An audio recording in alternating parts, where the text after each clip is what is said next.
Brexit. Britain's trade deal with India could trump the pact with the US, with the Asian superpower's economy outpacing the eye-watering £9 billion comprehensive and progressive Trans-Pacific Partnership (CPTPP). The UK's move towards tightening relations with the Indo-Pacific region, and particularly its trade deal with India, could deliver big economic benefits eventually comparable in scale to the now defunct US trade deal, according to new research by the Resolution Foundation. Sophie Hale, principal economist at the UK-based think tank, said if a deal with India can be struck, there are big gains available for UK exporters as trade costs tumble. She said, business services, a key UK sector, is particularly well placed to benefit from what is expected to be India's meteoric rise to the world's third largest import market behind the US and China. The principal economist added government analysis could in fact undervalue the potential opportunities for UK business service exporters, as India's imports demand for business services is expected to triple by 2030. This is dependent on the trade deal helping to correct underperforming of UK business services in India, accounting for just 1.7% of India's imports compared to 4% for Malaysia and Singapore. The report noted India's economy is growing much faster than the CPTPP bloc, whose imports are actually expected to grow at below the world average in the years ahead. The CPTPP is a free trade agreement among Australia, Brunei, Canada, Chile, Japan, Malaysia, Mexico, New Zealand, Peru, Singapore, and Vietnam, valued at a massive £9 trillion.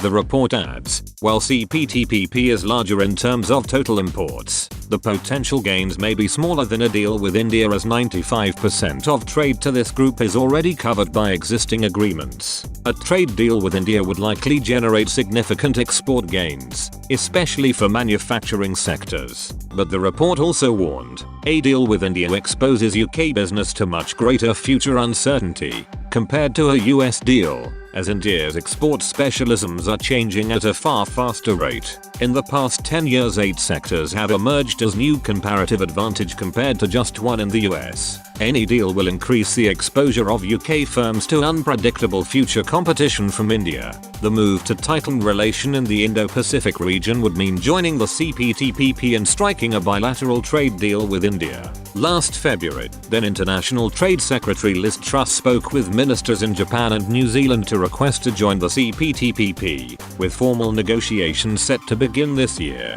The Department for International Trade said at the time joining this £9 trillion pact would deepen the UK's access to fast-growing markets and major economies, including Mexico, Malaysia and Vietnam, for the benefit of UK business. It would also cut tariffs for UK industries including food and drink, and cars, while also creating new opportunities for modern industries like tech and services, ultimately supporting and creating high-value jobs across the UK. Unlike EU membership, joining does not require the UK to cede control over our laws, borders, or money. In 2019, UK trade with the group was worth a huge £11 billion, up by 8% since 2016.